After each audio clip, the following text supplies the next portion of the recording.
Got that sunshine in my pocket, got that good soul in my feet, feel that hot blood in my... I love when people who didn't own their own business used to say crazy stuff. Like, I want to own my own business one day so I can work my own hours. You heard this one? I'm like, good news, you're getting all of them, all 24. I run my business and most importantly my sales teams like a sports team. I don't use sports cliches, I use sports principles, and I use sports disciplines. And here's the example. See, in business, we think knowledge and experience makes us great.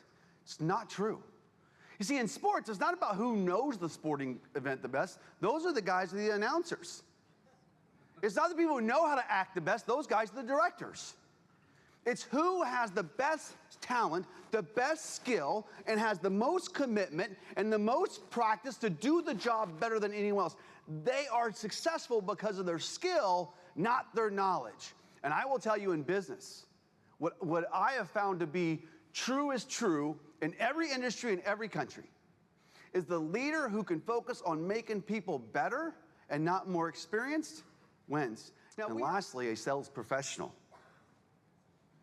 knows that confidence breeds competence.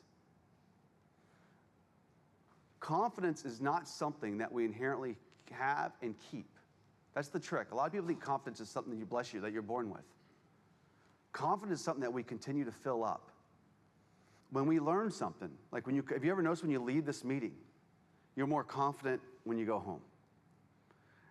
My challenge to you is if you'll learn to practice every single day and every single week, this confidence level stays up. And when we are confident, people assume that we are competent.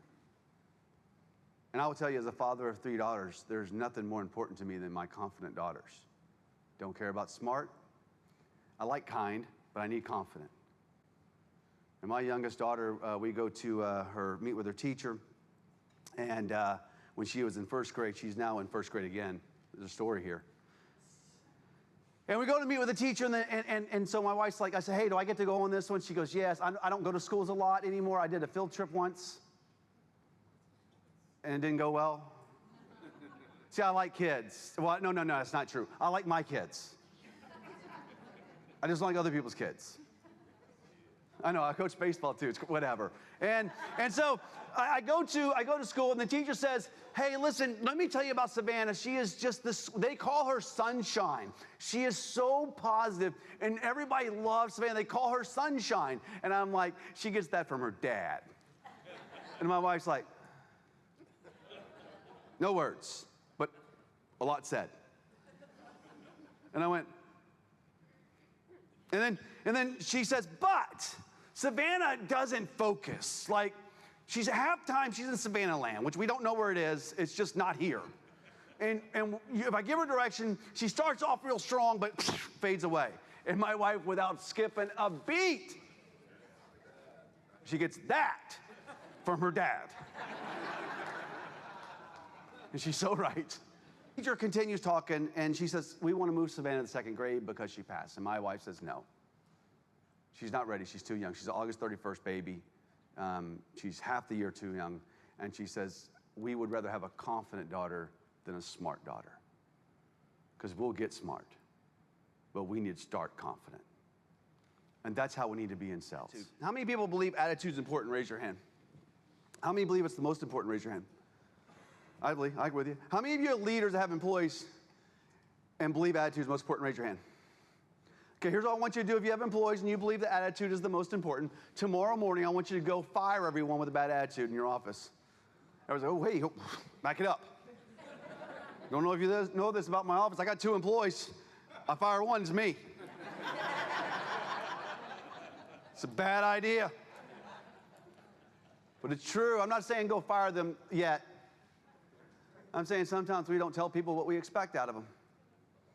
Attitudes are imperative, and here's what I will tell you. The first thing you got to do is remove the life sucker. Yeah, you can clap for it. Dang right. Get them out of your life, because you know what they want to do? They want to suck the life out of you. And if you don't know what they look like, do you want me to show you what they look? I will show you what they look like. Want to go to the movies? Yeah. Probably sold out. What are tickets? $400 each now? Bunch of kids out front playing sucky face. Wife's yipping and yapping about that. Boss is an idiot. Oh, good news, corporate's coming to help.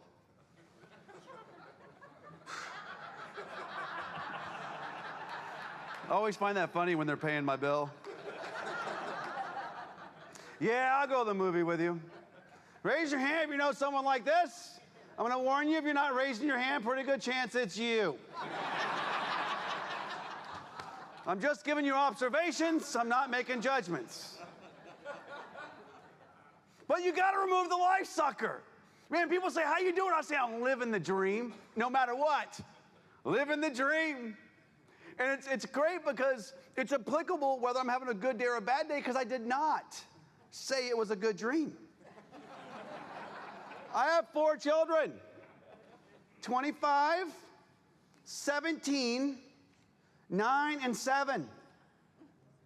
I'm the only cat you know that at 40 years old had a kid, a vasectomy, and a hair transplant in the same year.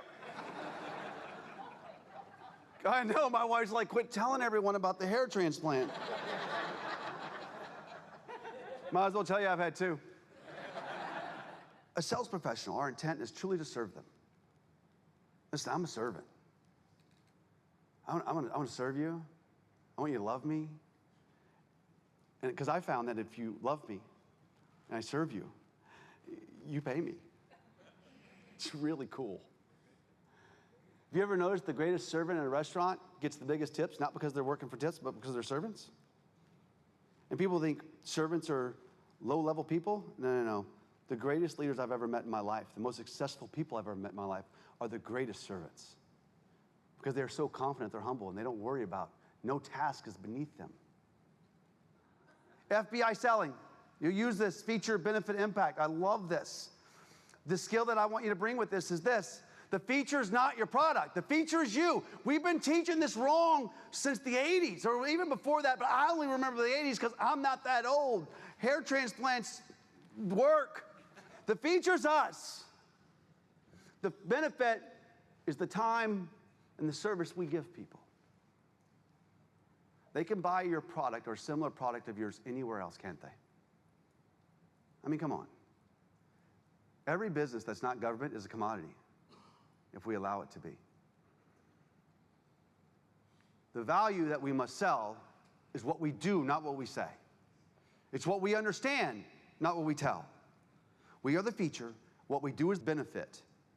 And how we touch people and change their lives, that's the impact. And the bigger the impact,